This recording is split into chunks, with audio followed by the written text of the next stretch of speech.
I'm so incredibly proud of my twin sister because this book is, I think it is more than being informational, it's inspirational. There's so much information that you're going to gather from what she says that are tools that you can take away and really do something with it. You know, I think in 2020 we're all ready for a little change and a little growth. And the one thing that Sallie has taught me about myself and my business is that in order to grow my business, I have to grow myself. And that was a really powerful statement for me to hear, and to also read in her book how vulnerable she is and how the ups and downs that she's gone through, because no one ever really likes to talk about the bad. We only talk about the good.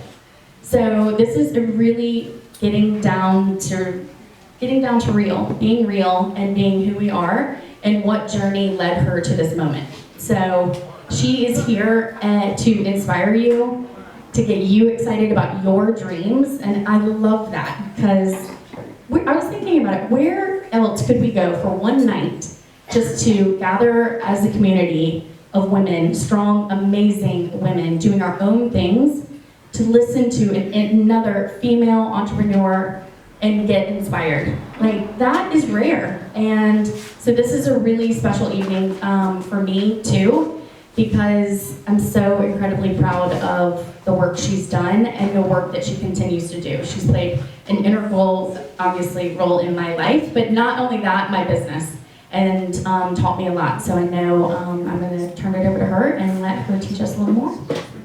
Thank you. Question that I get is, what in the world does hitting rock middle mean? So I will give you an analogy that I think really describes it quite well. And that is that I can't decide where I want to be, how I'm feeling. I'm a mover and a talker. I do a lot of speaking. So imagine that you are sitting down to watch a movie. Does anybody in here love movies? Okay, good. Me too.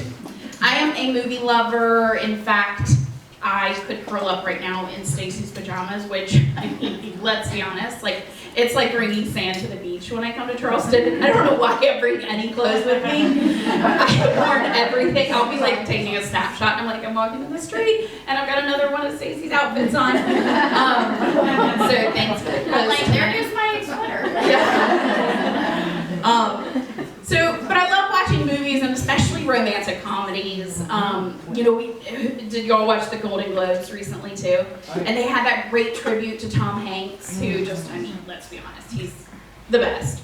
And so I love some Sleepless in Seattle. I love, You've Got Mail, Love Actually, movies like that my husband also loves, that he wouldn't tell anybody he really loves. But we all love those, right? And so, we want to be like the Meg Ryan character and run after Tom Hanks at the top of the Empire State Building and, just follow our love. But here's the thing. What do we normally do when presented with that actual opportunity, right? The fiancé sitting in front of you, which is what happened in Sleepless in Seattle. The fiancé is sitting in front of her. He's good, right? He's maybe not great. Join us, Jason. He's good. He's good. Maybe not great. Not great. Yeah, didn't mean that. We love you. So the fiance's right there, right? And she's got this choice to make. And so she's looking at what she has in front of her, and yet she knows that there is this potential opportunity out there, right? This man she's never met, right? Who may or may not actually fulfill everything she's ever imagined, and he's at the top of the Empire State Building. And so she's been given that choice to stay with what she has in front of her or chase after her dream. And what does she do? She chooses the dream. And so if you were Meg Ryan, or let's even say, Hugh Grant in Love Actually, where you see that there's an opportunity to find the love of your life or whatever dream you have, would you choose the harder thing, the thing that's the unknown, when you have that safer choice sitting in front of you? Which one are you choosing in your life right now? Right? Are you choosing the safer option, the one that you know leads to a path, an outcome that can be predicted, an outcome that you maybe have lived over and over again? Or are you choosing the outcome because it really doesn't have anything to do with love? It has to do with yourself and the way that you believe in yourself. So, or are you choosing the outcome that leads you to what I refer to as the top of the rock? Like the big, massive, bold opportunity where you have no idea what the outcome will be, but you're willing to go in that direction anyway. Now imagine what would happen if Meg Ryan's character was like, you know what, it's all good. He may or may not be out there, but I think I'll just stay with what I know. Right? We watch the romantic comedy because we want to see people making choices that are hard, that are making bigger, bolder choices that we have a hard time making for ourselves most often. And we get excited by that. So why aren't we living that same way? Why aren't we making those bolder choices so that our lives can turn out with a totally different outcome? And the reason why I think is that for a lot of us, we've hit rock middle. That we are in that place where what's in front of us looks appealing and it's pretty good, right? It's pretty successful. And so when we turn to our friends and we say, what do you think? Right? Should I go for the top of the rock? What do you think your friends are going to say? Hell no. No way! You have got to be kidding me, sister.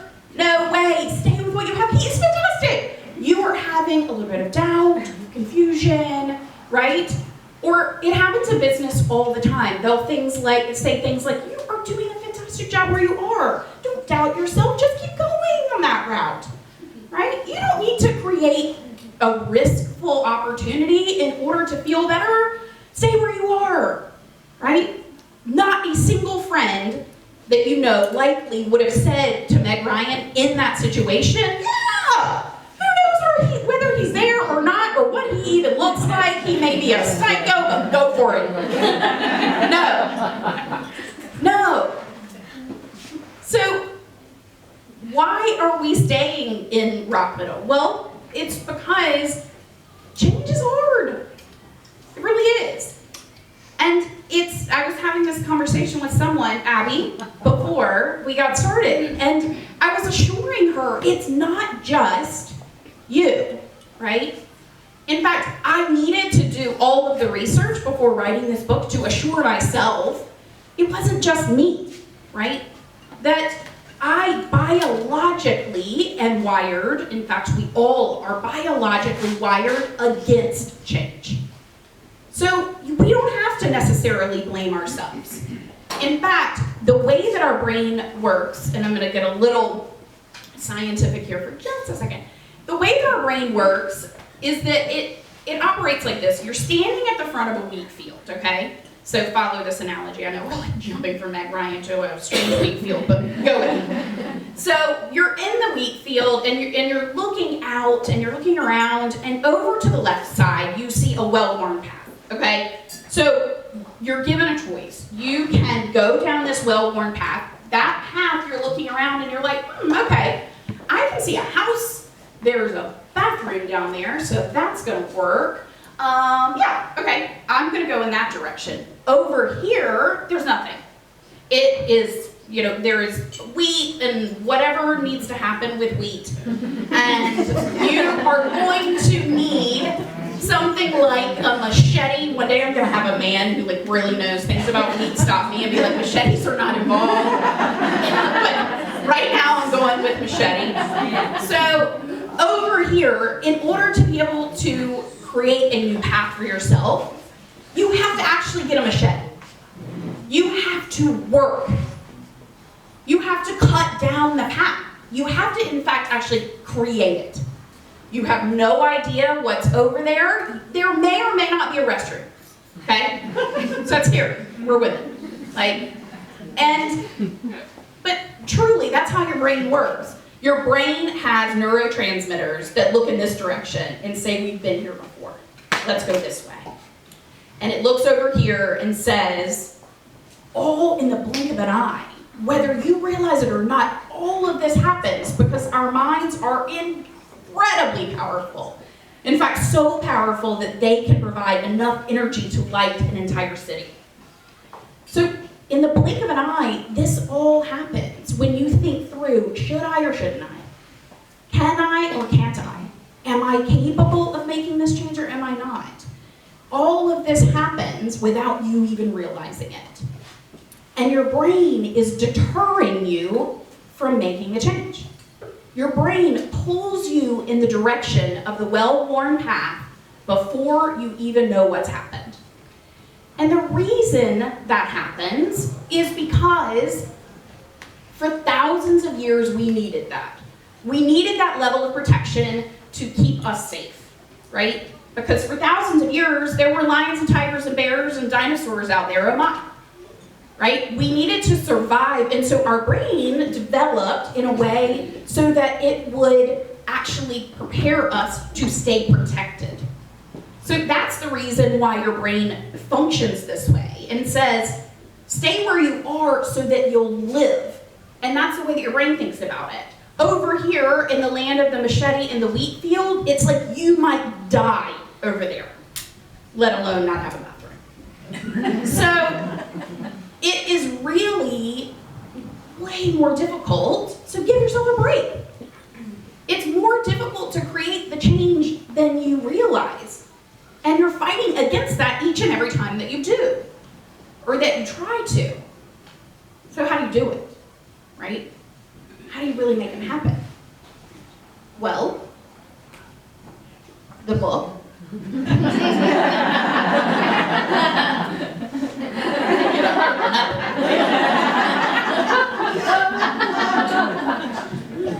But truly, in the book, I have a roadmap.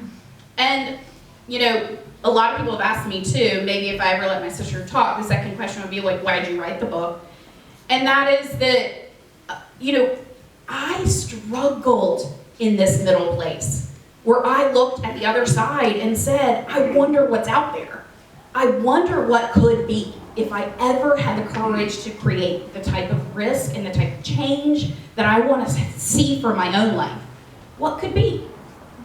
But the habits, patterns, and beliefs that I had were so strong that I never created the change for myself.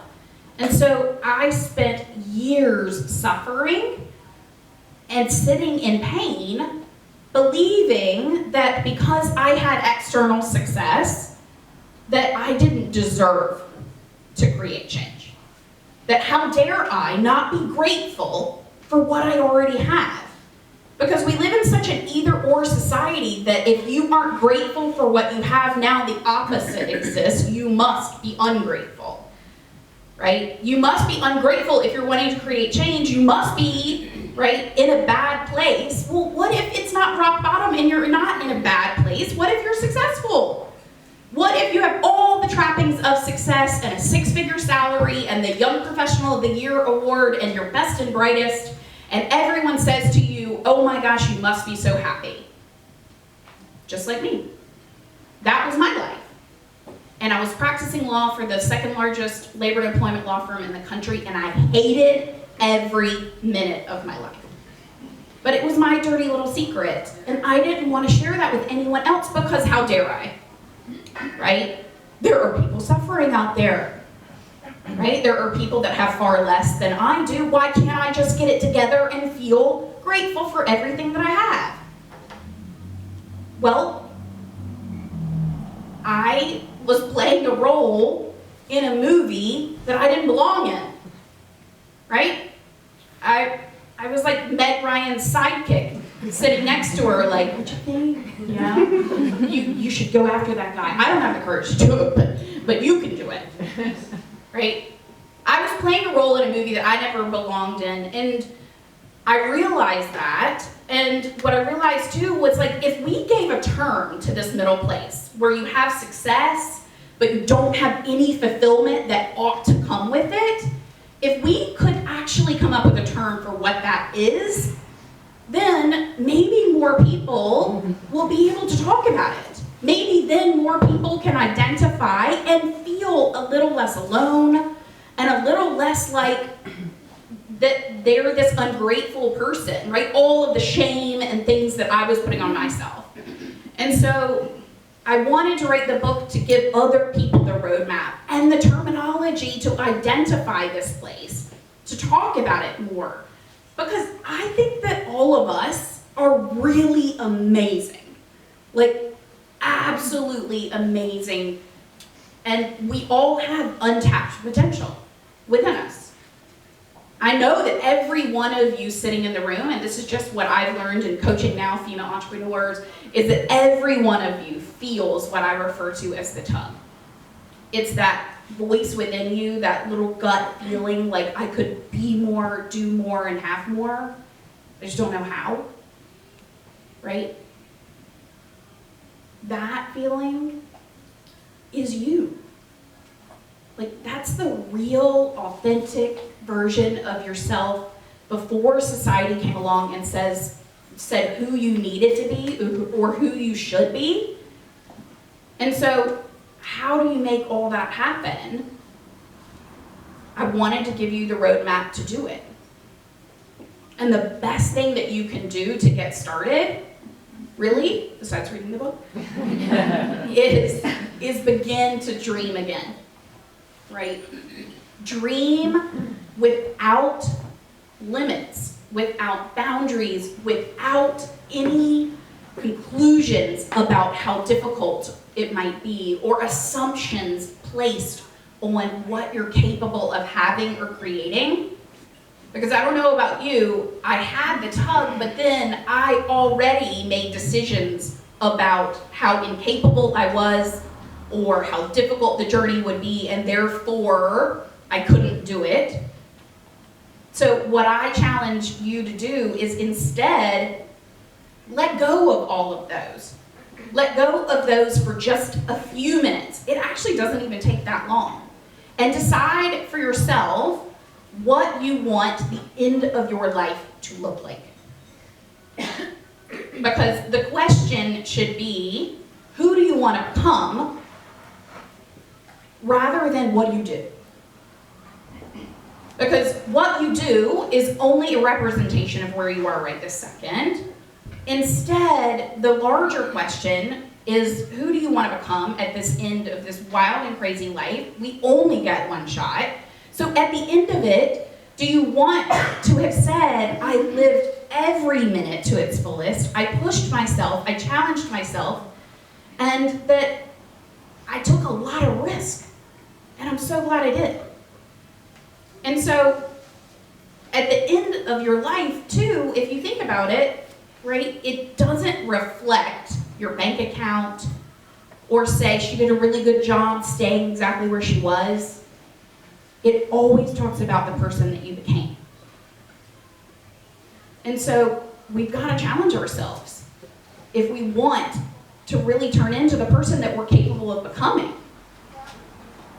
And the best way to do that is to take off all of the blinders and the limitations that we've adopted about what we're capable of doing, having, or being, and start to dream all over again. To create a completely new and different reality that can look wildly different than the one you have now. Or, what's great about it too, is it could just be a really better, killer version of the story you've already started writing. It doesn't have to be about wholesale change. It can be about just challenging yourself to step up, right? To go from the 6-figure business you have now to the 7-figure business you know you're capable of having, right? Things like that. But we're never going to get to that point. that bigger place unless we have the conversation about where we are today. And think about where we want the end to be, and whether or not the path that you're on right now is going to take you there. So, I think I answered the first question.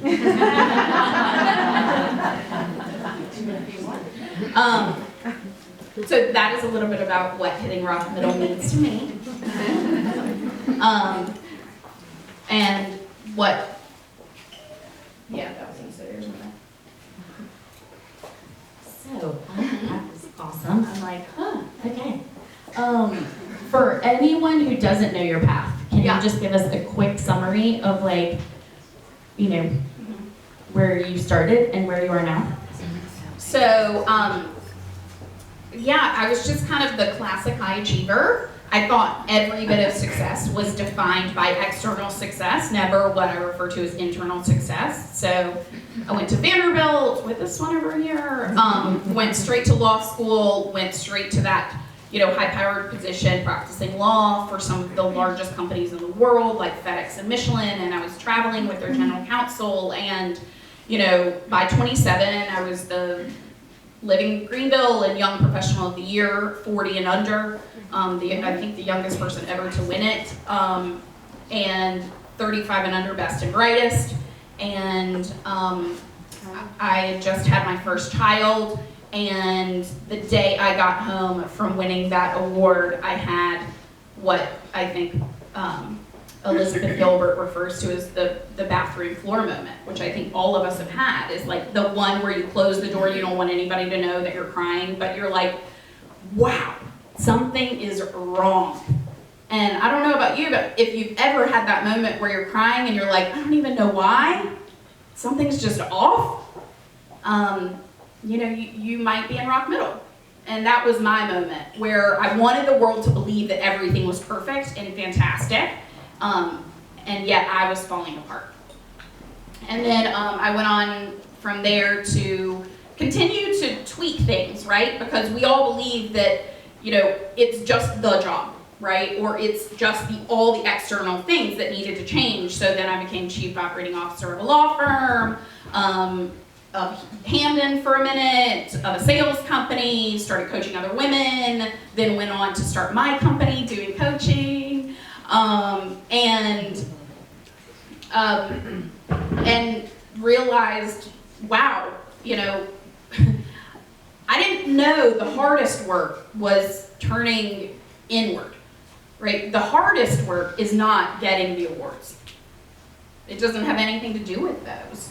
The hardest work is being able to figure out who you are.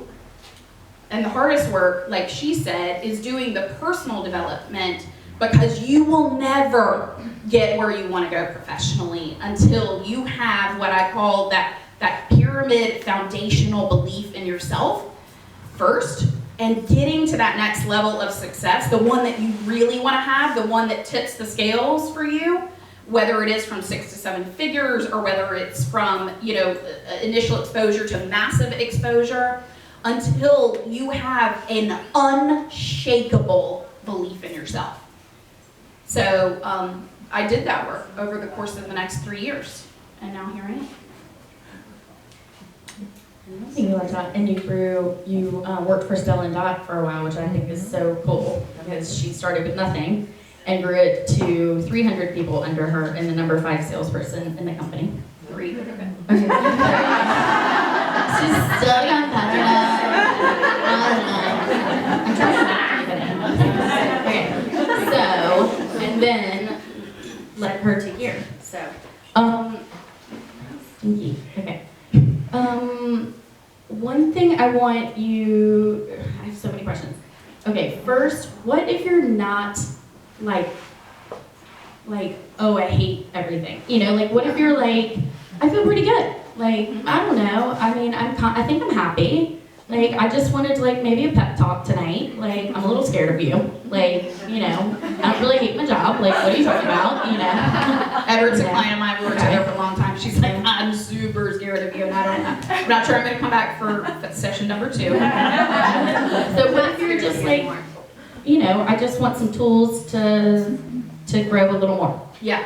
So there are 2 tools that I would say can help really shift your perspective on a day-to-day basis that I will share. The first is that it is understanding the value of clarity. And that is that even if you don't want to create any type of wholesale change, you're happy where you are, but you want the type of growth.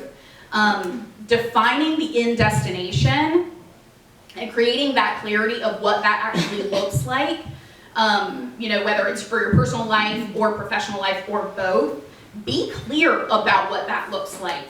And as crystal clear as you possibly can. What is it financially? What is it, what does it look like, and describe every characteristic of it. I think that when we start with the end in mind and we work our way backwards, we are giving ourselves a roadmap to creating the type of life that we want to live. Very often, though, I find clients have approached it the exact opposite way, that they are coming at life saying, well, here are the choices that are in front of me, now what? I guess I'll take this one, and then I'll see what happens. And I kind of, in my workshop, which I also have tomorrow from 9 to 12 at Still Studio, to creating goals, is that, and I'm walking people through that tomorrow, is that they come at it from the front, right, from the beginning, and say, well, here are these 4 choices, and then they'll look around and be like, all right, I just am not sure which one of these 4 is the right one. And I'm like, what if it's none of them, right? How do you know that any of these are the right ones? And the reason is that they don't know why they're doing what they're doing. They aren't sure, right, what their final destination is. When you define that and create clarity around that, these decisions will become much easier. And one of the biggest reasons why I want people to have clarity is that we as women second guess our decisions all the time. And so guess what that does for us? It creates what I refer to as a huge energy leak, right? I was talking last night, and I did a 2-hour training last night, and this woman comes up to me, and she's an attorney also, and she says, I would love to be on Instagram, but I don't have time. And I looked at her, and I'm gonna be like, I said, okay, I'm gonna be so bold to say that you have the same 24 hours in a day as Oprah and Beyonce. Like, we all got the same. There is not more hours in my day than yours. It's all about how you use them, right? Now, is time going to expand for you when you have clarity? Yes, it is. Why? Because you are going to spend a lot less of your day second guessing your decisions. Congratulations, you've just gained back 30 minutes. Now, what if you have clarity about a different area of your life? You probably just sucked back 30 more minutes. What if throughout the entire day, tomorrow, you have just a little bit more clarity about where you're headed, and you see how it works for you? Are you quicker to post that post on Instagram? Absolutely. Are you second guessing whether or not that's going to take you to your goals? No. Because you know where you're headed, and you know the fact that these are the very actions I need to take in order to get where I want to go. So that's number 1, is create clarity around what the end game is. And then the second thing is the best tool and the simplest one. And it is the one that I apply both with my kids as well. And that is the tool of curiosity. And what I mean by that is that we decide every single day whether or not a situation that happens to us is good or bad. All the time, right? I'll just go with my kids, for example. They come home, I didn't make the gymnastics team. It's so bad, right? And you want to say to them, yeah, I feel for you, I love you, that does seem bad, right? But what if it's not? What if we don't know yet, right? What if because she didn't make the gymnastics team, now she decides to go out for cheerleading instead? And because she does that, she ends up discovering that, she never liked tumbling, but she's great on her feet, and she learns to be in front of an audience. And because she learns to be in front of an audience, she can be a public speaker. And because she can be a public speaker, she can be the next Oprah. Right? So she's running Hampden. Yeah, my daughter already knows what she's doing.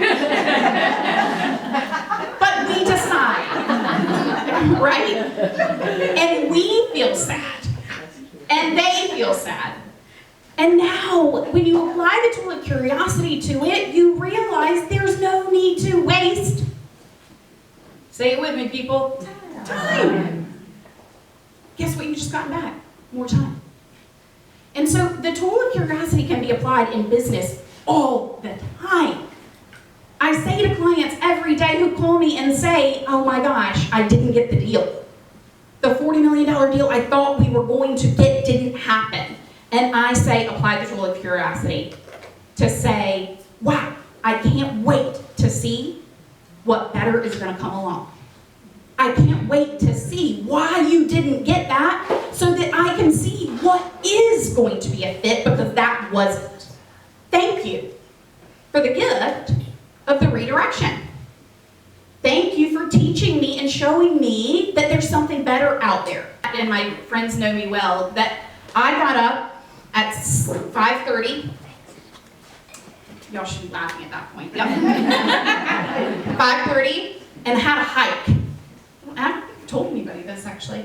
I was on a hike in Palm Desert.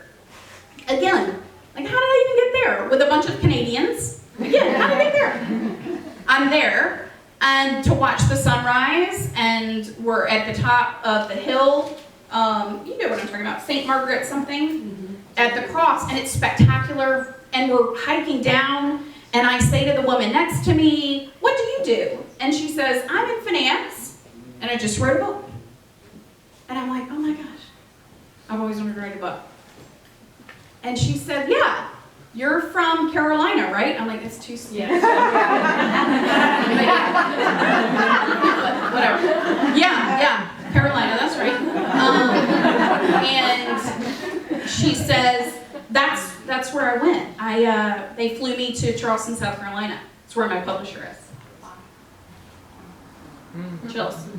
And I look at her and I was like, okay, I got the message.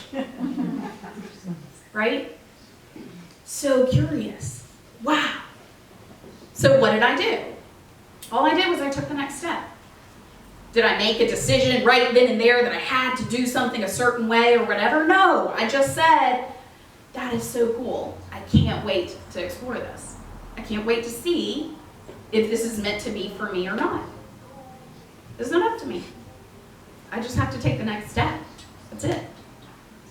So that's really how I landed here, was utilizing those two critical tools on a daily basis. And I swear, if you use those, you will feel so empowered.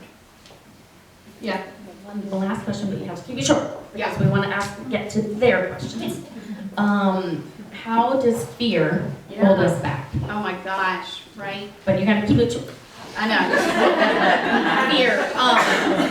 How is it not, right? I mean, every day you're given the choice. And so my very short version of that is the wheat field, back to the wheat field, right? If you think of the well-worn path, that is your fear.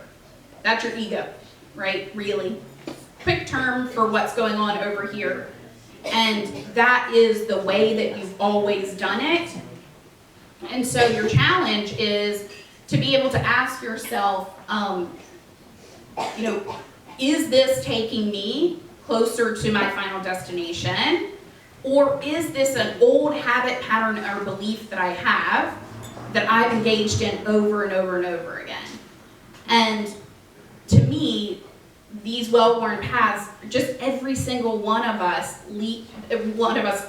tends to stay over there because of the fear, right? We have one type of fear, which is self-centered fear, losing something we already have, right? Or not getting what we want.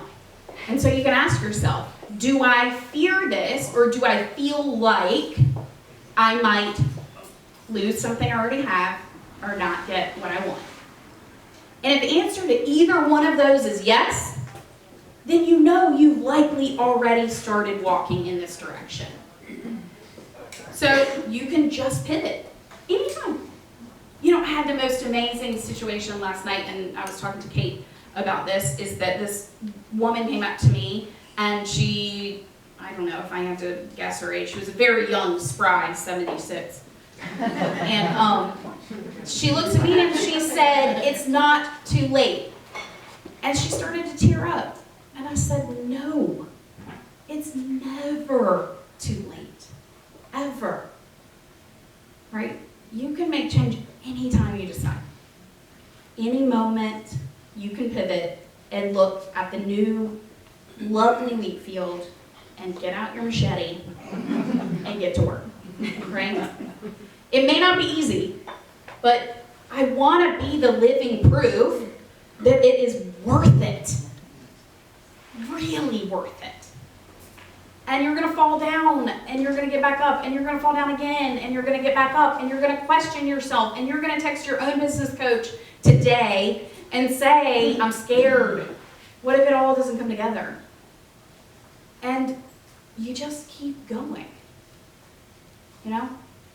Which is exactly what I said to her, right? I have another endeavor that I really am excited to announce tonight, with the help of Elizabeth Armstrong, Miss Lizzie, is that the two things that I believe and I've learned over the last 3 years that people need to create the type of change they want are a catalyst to do it, someone pushing you outside the comfort zone, like the person that says, "Hey, the deep end of the pool is not that cold, come join me." And every day they're saying, "Keep going, come with me." And then the community of people to do it with, because then you don't feel as alone. And so I've been doing one-on-one coaching and I love it, but the number one thing every client said to me over and over is, "I just need more friends who are gonna do this challenging work with me." And so what I've created is called the Brim, and it is the Beyond Rock Middle movement. And it is going to be a movement of women who collectively want to challenge themselves, that they want to move beyond where they are, and that they're excited to do it in a community of other women who are going to do it with them. And so it's going to be limited to 250 women around the world, and we are going to celebrate the small groups that you're going to be in and the coaching that I'm going to provide you all year long, because it is a 12-month community that we're creating, and by coming together at a conference at the Dewberry, which I'm super excited about. So it's really thrilling. I am honored because I feel really called to do this work, and I'm excited to get to share more about the Brim with all of you. And Allison, you can create the logo when you've got time. And you have some dates, like tentative? Tentative-ish, the first week of October is our conference. And the Brim is launching tonight.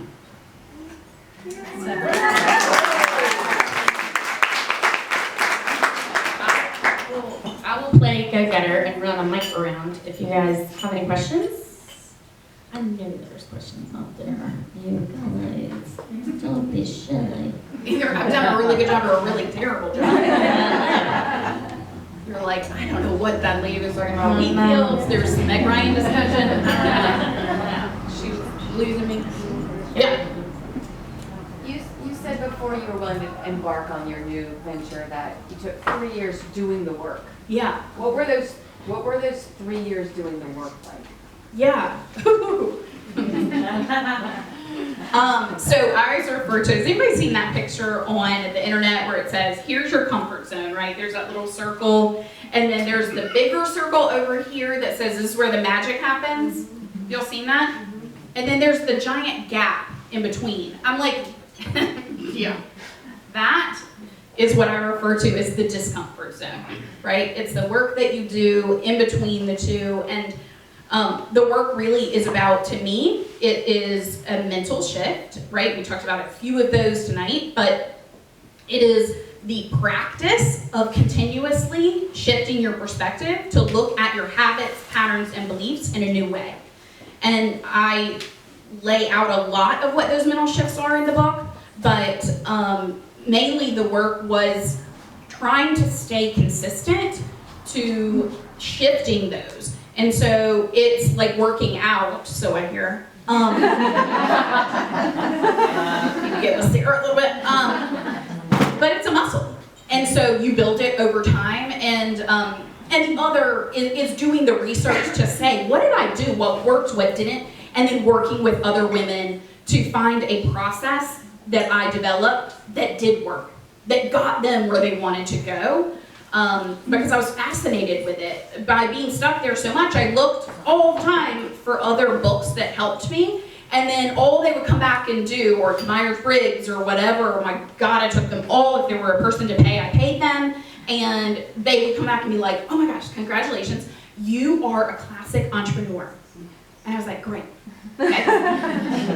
Now what? And they're like, that concludes our work together. And I'm like, right? And so I needed more. Like, I think we all need more. Like, someone who has traversed the path, the discomfort zone, to say, and I think that's where a lot of us were missing. Like, you need a woman who will come back and light the candle or give you the proverbial pull over the hill to say, come with me. I found what I believe is a bit of a secret, right?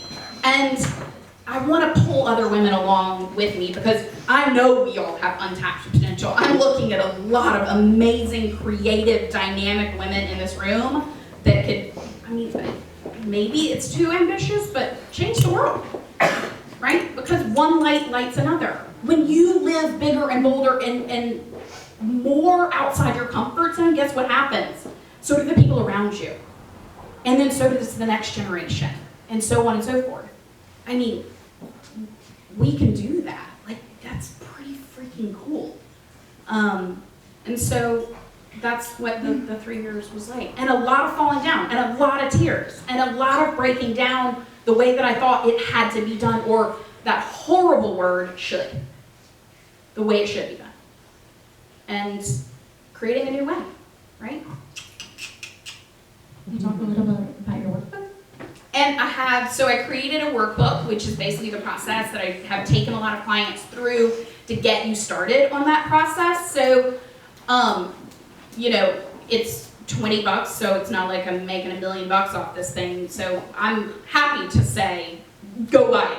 Because you're not gonna, no offense, but you're not gonna write it down in a journal. You're not gonna get a piece of paper out. I mean, really, who's gonna do that?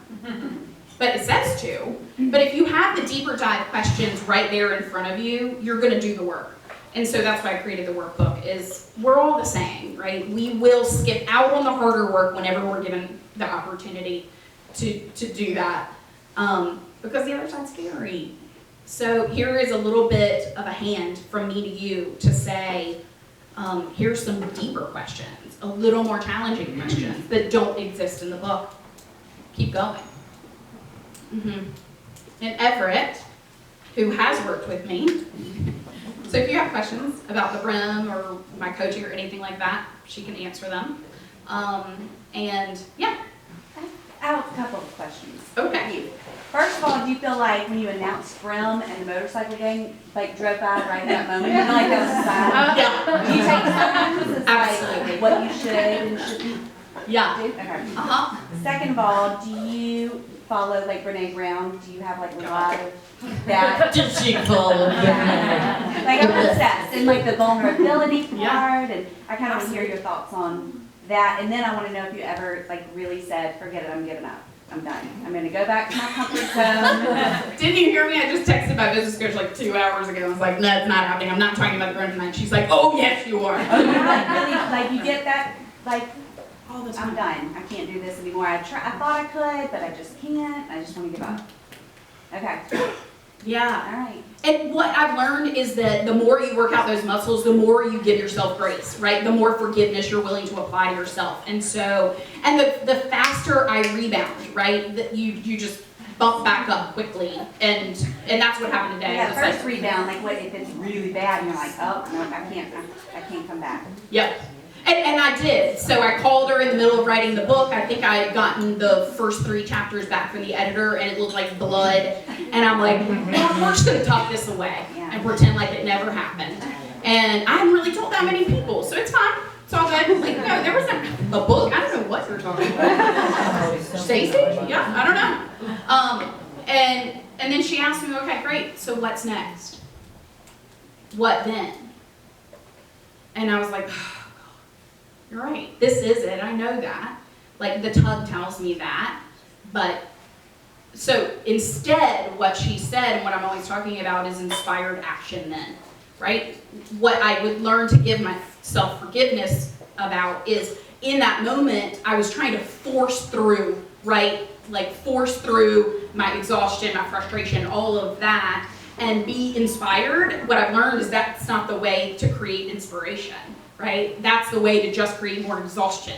And so instead what I needed to do was pull back and give myself grace, and so that's what I learned to do, and I did, and then I came back to it probably about 2 weeks later, like didn't look at it at all, and then was able to fill my cup enough to be able to come back to the table and start over again. So yes, and that's why I want to be really transparent and have this community of women who are like, yes, I pulled myself off the floor last night, but if I did it, you can too. And we're gonna get there, right? So every time you wanna pull yourself back and say, I'm just forget the machete, I'm gonna go over here and I'm just gonna live a really simple life. But once you know better, you do better. And so you can't go back. You know too much, right?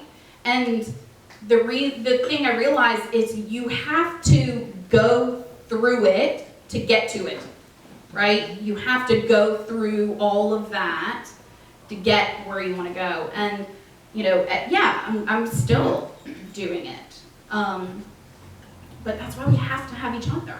I need you as much as you need me.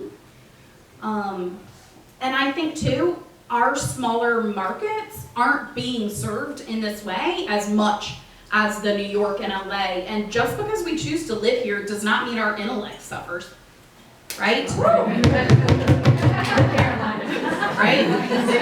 I don't have to, in today's day and age, I don't have to live in New York to have value and to add value to the world. None of us do. So, but we have more power collectively together to show people that. And, yeah. So, All right, I have a question because I have 3 daughters that, you know, are always seeking and wanting the knowledge. And so where you are now, what would your enlightened, older, middle self, where you are now, what would you tell yourself, like when you're in your 20s, and you know, you've gone to school, you've achieved, and people think you're doing great and everything. What do you wish you knew then that you know now, that if you could go back and like, and I'm not saying life like things, but what would you change, like things that would, what would you say to your younger self?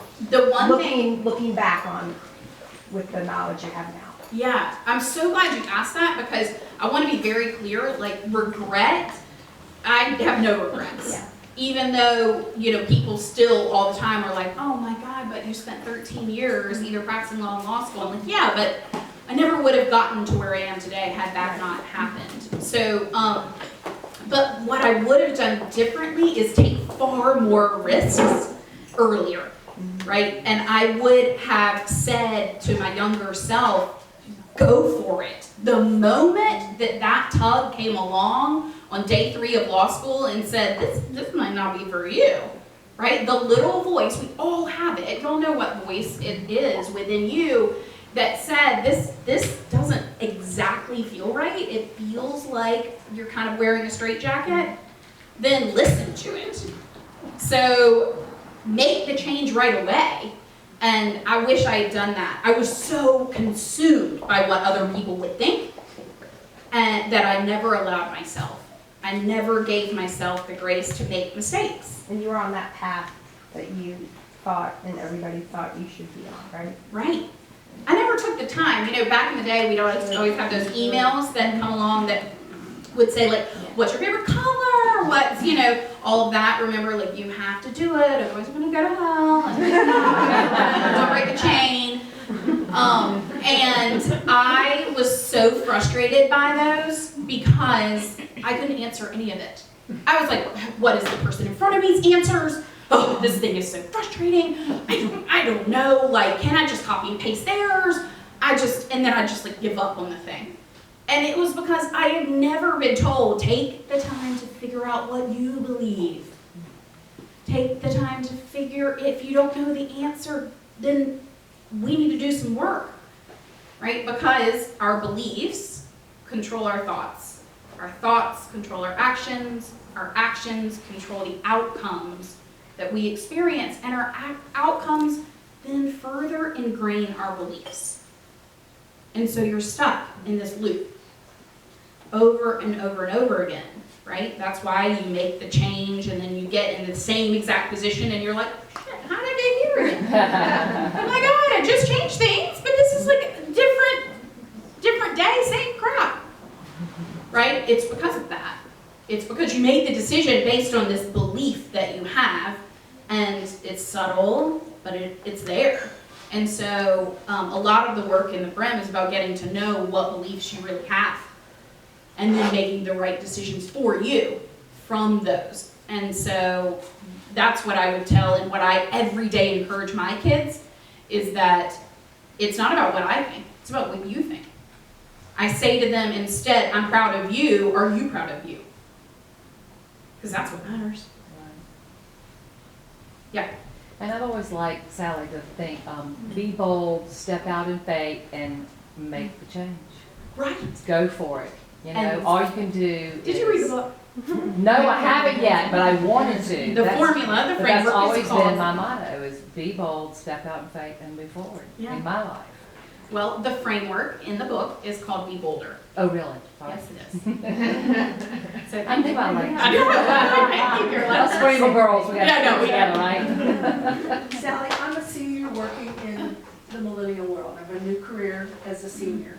And I find myself constantly saying, well, you know, they won't take me serious because I'm old. Or they won't think that I'm capable of capturing that thought because I'm older.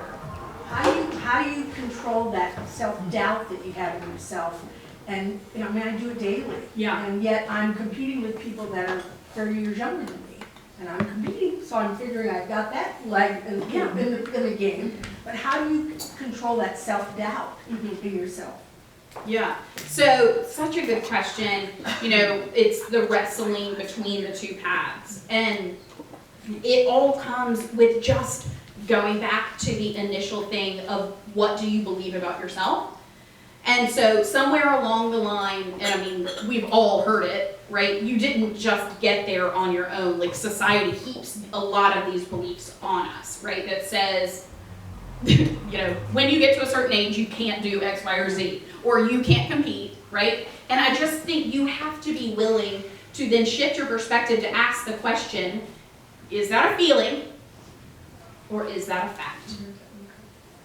And can you say it's 100% true that you cannot compete with the millennials? Can you? No. No. I can't. No, I can't. Right. And so you know, so you can. So instead, you know now that that is just a feeling. It has no basis in fact at all. And so I have a very sophisticated system for going through this. Keep up with me here, okay? It's a T. Got it? Which is perfect. Facetious, right? Very sophisticated. It's a T on a piece of paper. Okay. Nobody's with me. They're tired. Yeah. Facts go here, feelings go here. When you begin to doubt yourself, separate the two. Because most of the time, you're going to be making a decision based on feeling. It's a feeling that someone else has supplanted, someone else has given you, someone else has encouraged you to believe, merely based on their own individual fears, and we adopt them and we make decisions from them. And they are not true. Instead, when you write down the list of the feelings, everything, you brain dump it out, these are all the feelings I have about a situation, then you are capable of writing on the left side or whatever, the facts to combat that. The fact is, every day I am working in this environment and thriving. The fact is that I can do the work, the same work that they can 100% of the time, right? When you make that list of facts, then it is up to you each and every time. This is where the hard work, this is where the muscles and the exercise come in. Every time that feeling jumps back out at you, you have now your list. Oftentimes, I would have to put it up on on my bulletin board just to continue to remind myself. Here are the feelings that come up over and over and over that try to knock me back, and here are the facts. I'm just as capable as everyone else. If not me, then someone else will do this. There are people out there making millions of dollars doing exactly what you want to do right this minute who are far less capable than you are. That is a fact. So why not you? Mm-hmm. Any other questions? No? I do say that you compared a lot of this to working environment. Yeah. Also, just make sure that we all realize that it's life. It's is. our life choices. It's not just in the working environment. It can be on our day-to-day with our husbands, our significant others, our children, and all of that. Not just to succeed in workforce, but to succeed in life. Yes, very good point. And I know that you have that probably in the book. Yes. That I bought 3 copies of. Yes. Yeah. On that note, I am going to be signing, so I would love to sign yours. Everett has the workbook, and both of us can answer any questions about the brim. And like I said, if you want to work through your goals, I still have spaces tomorrow at Still. It's 9 to 12. We're going to break down your goal setting for 2020 and take you through that process of starting with the end in mind and working backwards to what you need to do on a daily, weekly, and monthly basis to get to your destination. So thank you guys for coming from the bottom of our hearts.